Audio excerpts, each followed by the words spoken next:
नमस्कार विद्यार्थियों, only UPSC के स्पेशल सेक्शन पीटी स्पेशल में मैं अमरीश शुक्ला आपका स्वागत करता हूं। ये आपकी 18वीं क्लास है। हमने 17 क्लास पीछे कर लिया है। तो इस क्लास में हम बात करेंगे भारत में समाचार पत्रों का इतिहास। ठीक है, इससे पहले हमने जो शिक्षा नीति थी अंग्रेजों की उसको समझ लिया था क्लास 17 तक। इस क्लास में हम समाचार पत्रों के इतिहास के बारे में बात करेंगे और उसके बाद में हम सामाजिक आंदोलन के जो बड़े नेता हुए जैसे विवेकानंद है, राजा राम मोहन राय हैं, उन सबको पढ़ना फिर हम शुरू करेंगे। तो आइए शुरू कर लेते हैं, भारत में समाचार पत्रों का इतिहास क्या है। ठीक है, तो भारत में प्रिंटिंग प्रेस की शुरुआत पुर्तगालियों द्वारा की गई। ठीक है, तो ये पॉइंट आप याद रखेंगे कि भारत में प्रिंटिंग प्रेस का शुरुआत जो है किसने किया, पुर्तगालियों ने किया। 16वीं शताब्दी में की गई। ठीक है, 16वीं शताब्दी में की गई और पुर्तगालियों द्वारा की गई। ठीक है, तो ये जो है पीसीएस वाला क्वेश्चन है जो कि वन लाइनर के रूप में कई बार आ जाता है। ठीक है, द बंगाल गजट भारत में प्रकाशित होने वाला पहला अखबार था। 1780 एडी में इसका संपादन जेम ऑगस्टस हिक्की द्वारा किया गया। ठीक है, तो जो भारत में प्रकाशित होने वाला अखबार है पहला, वो जेम्स ऑगस्ट हिक्की द्वारा प्रकाशित द बंगाल गजट है। द बंगाल गजट है। ठीक है, तो ये कुछ फैक्चुअल जानकारी हैं जो आपको रखनी होंगी। देखिए होता क्या है कि आपको चीज़ें पता हैं, आपको सिद्धांत पता हैं, आपको लिखना कैसे है ये पता है, वो सारी चीज़ें जो हैं वो एक जो है अलंकार है, लेखनी की अलंकार हैं। लेकिन जो लेखनी को मजबूती देता है आंतरिक, वो तथ्य होते हैं। तो आपको कम से कम उतने तथ्य पता होने चाहिए जो आपके आंसर को मजबूती दे सकें। ठीक है, तो इसलिए बहुत तथ्य को रटना भी उचित नहीं होता है और तथ्य बिल्कुल भी तथ्यों से भाग जाना भी उचित नहीं होता है। ठीक है, आगे देखते हैं। गंगाधर भट्टाचार्य द्वारा प्रकाशित बंगाल गजट किसी भी भारतीय द्वारा प्रकाशित किया गया पहला अखबार था। ठीक है, तो गंगाधर भट्टाचार्य जो हैं ये भारतीय थे और बंगाल गजट इन्होंने प्रकाशित किया।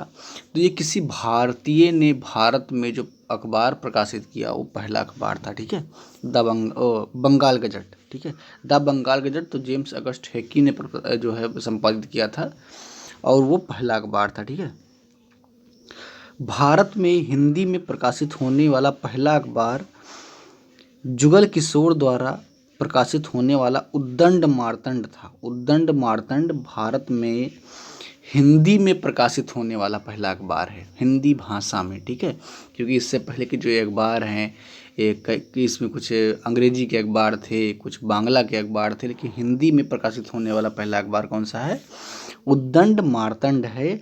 और इसका प्रकाशन जो है कानपुर से होता था।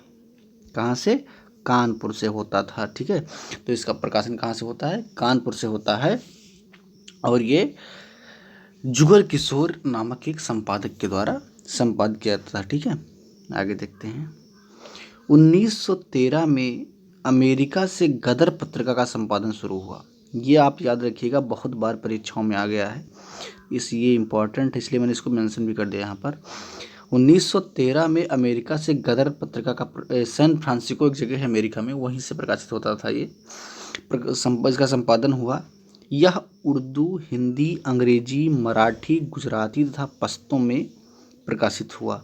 तो उर्दू 1, हिंदी 2, अंग्रेजी 3, मराठी 4, गुजराती 5 और पश्तो 6 भाषाओं में क्या है, प्रकाशित हुआ।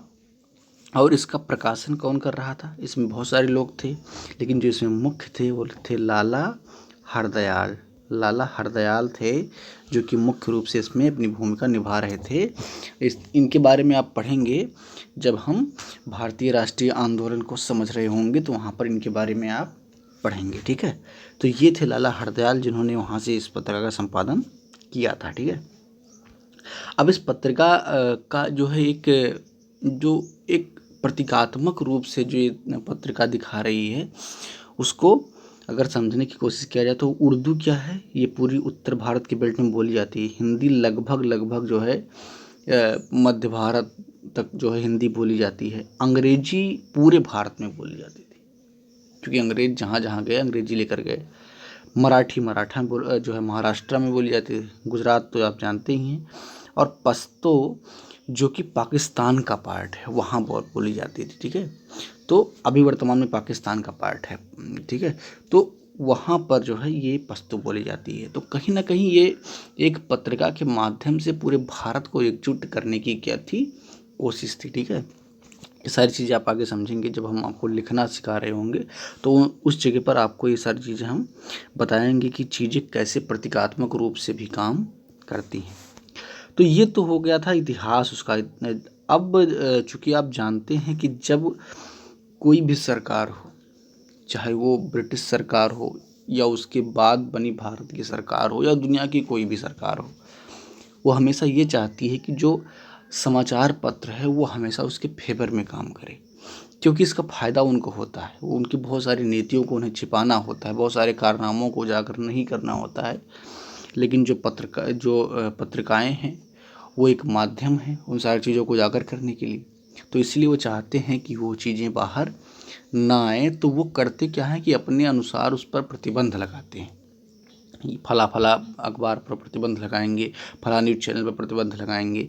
तो ये सारे जो कारनामे हैं वो इतिहास से आज तक चले आए हैं और आप लोग भली भांति इस चीज़ को जानते होंगे, मुझे कुछ बोलने की ज़रूरत नहीं है। ठीक है, तो इसी प्रकार अंग्रेजों ने भी बहुत सारे प्रतिबंध लगाए थे। तो उस प्रतिबंध को भी देख लेते हैं कि क्या क्या प्रतिबंध इस पर लगाए गए थे। एक चीज़ और है, जितने पत्र पत्रिका और समाचार पत्र हैं जो किसी विशिष्ट व्यक्तियों के द्वारा संपादित किए गए, उनकी एक पूरी लिस्ट है जो मैं आपको दे दूंगा। ठीक है, उसको मैं अगर यहाँ पर एक एक करके पढ़ूँ तो उसका कोई फ़ायदा नहीं होगा, क्योंकि उसका कोई मतलब नहीं है। उसकी एक पूरी लिस्ट ही मैं आपको दे दूंगा जिसमें पूरा लिखा हुआ होगा। ठीक है, तो प्रतिबंध की बात कर लेते हैं। सबसे जो पहला प्रतिबंध आता है वो बेलीजली के टाइम पर आता है। 1799 ईडी में एक अधिनियम के द्वारा सभी समाचार पत्रों के लिए संपादक, मुद्रक तथा मालिक का नाम अखबार पर देना अनिवार्य बना दिया गया। ये बेलीजली के टाइम पर हुआ। ठीक है, 1799 ईडी में बेलीजली ने क्या किया कि जितने मुद्रक, संपादक और मालिक हैं वो अखबार पर अपना नाम लिखेंगे। ठीक है, क्योंकि इससे होगा क्या, अगर उनके फेवर में कोई बात नहीं है तो आसानी से जाकर के उनको पकड़ लेंगे वो। ये उनका जो है अंग्रेजों का एजेंडा उसके पीछे था। ठीक है, दूसरा जो है 1823 एडी में जनरल एडम्स ने लाइसेंसिंग रेगुलेटिंग एक्ट के द्वारा मुद्रक तथा प्रकाशक को प्रिंटिंग प्रेस स्थापित करने से पहले लाइसेंस लेना अनिवार्य बना दिया गया। इसी अधिनियम के तहत मिरातुल अखबार को प्रतिबंधित किया गया था। मिरातुल अखबार किसका था? ये था राजा राम मोहन राय का एक पत्रिका। ठीक है, तो एडम्स ने क्या किया कि एक लाइसेंसिंग रेगुलेटिंग एक्ट पास किया और कहा कि अगर किसी को प्रिंटिंग प्रेस स्थापित करना है, किसी को समाचार पत्र का संपादन शुरू करना है, तो इसके लिए उसको क्या करना होगा, उसको लाइसेंस लेना होगा।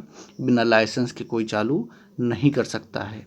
और इससे होगा क्या कि जब कोई लाइसेंस लेने जाएगा तो शर्तें बताएंगे कि आप ये काम कर सकते हैं, नहीं कर सकते हैं।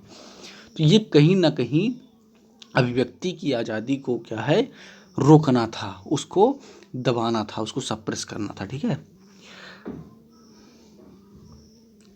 लॉर्ड लिटन के द्वारा भारतीय समाचार पत्रों को प्रतिबंधित करने के लिए 1878 एडी में वर्नाक्युलर प्रेस एक्ट लागू किया गया। ठीक है, लॉर्ड लिटन के द्वारा। ठीक है, ये आप याद रखेंगे, इंपॉर्टेंट फैक्ट है, कई बार पूछा गया है। तो लॉर्ड लिटन ने वर्नाक्युलर प्रेस एक्ट लागू किया और 1878 में लागू किया। ये एक्ट एक्चुअली में था क्या, उसको पूरा मैंने यहाँ पर लिखा नहीं है, क्योंकि उसके लिए जो है मुझे टाइम और जो है दोनों बचाना होता है। जो ज़रूरी बात है मैं सिर्फ उतना ही लिखता हूँ, बाकी चीज़ें मैं आपको बोल के समझा देता हूँ। तो वर्नाकुलर प्रेस एक्ट जो है, इसमें जो प्रावधान है वो ये है कि इस एक्ट में कहा गया कि जितने भी जिला अधिकारी हैं, यानी कि जो जिन्हें आप वर्तमान में डीएम कहते हैं, जो जिला अधिकारी हैं, वो उनके ज़िले में जितने भी संपादक हैं, जितने भी अखबार संपादित होते हैं, उनके सारे संपादक से वो एक लिखित रूप से जो है कागज़ में ले लेंगे कि वो सरकार विरोधी कोई भी गतिविधि नहीं छापेंगे, यानी कि उस पर कोई काम नहीं करेंगे।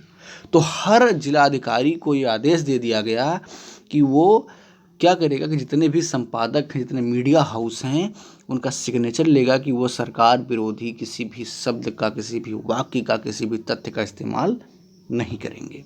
और अगर किसी ने इसका उल्लंघन किया तो उनके समाचार पत्र को जो है बंद कर दिया जाएगा। ईश्वर चंद्र विद्यासागर के साथ भी यही हुआ। जो है अमृत बाजार पत्रिका का भाषा इसी के बाद बदला गया, इसके दबाव में बदला गया, ठीक है। तो ये सारी चीज़ें हुई इसमें, ठीक है। तो ये भी कहीं ना कहीं अभिव्यक्ति की आज़ादी को क्या करना था, रोकना था उसको, ठीक है। अभिव्यक्ति की आज़ादी को रोकना था। तो ये था वर्नाकुलर प्रेस एक्ट, ठीक है। 1947 में एक प्रेस इंक्वायरी कमेटी की स्थापना की गई, जिसका कार्य समाचार पत्रों पर निगरानी रख करके किसी भी प्रकार के मौलिक अधिकार के हनन को रोकना था। तो बात यहाँ तक आ गई कि देश आज़ाद हो गया, उसके बाद में एक प्रेस इंक्वायरी कमेटी का गठन किया गया कि वो देखे कि संविधान में दिए गए मौलिक अधिकार का किसी भी प्रकार से कोई हनन ना हो, ठीक है। तो ये सारे थे प्रतिबंध, ठीक है। इसमें बहुत सारे अधिनियम बीच में और आते हैं जो कि बहुत महत्वपूर्ण नहीं, इसलिए मैंने उनको मेंशन नहीं किया। इसमें एक महत्वपूर्ण जो है हो सकता है, तो मैं उसको बता दे रहा हूँ। 1921 में समाचार पत्रों से जुड़े सभी कानूनों की समीक्षा के लिए तेज बहादुर सप्रू की अध्यक्षता में एक प्रेस समिति का गठन किया गया था, ठीक है। तो ये फैक्ट यहाँ पर मुझसे छूट गया था, तो अगर हो सकता है पूछ ले जाए परीक्षा में, तो आप इसको मैंने बोल दिया है, आप इसको नोट डाउन कर लेंगे।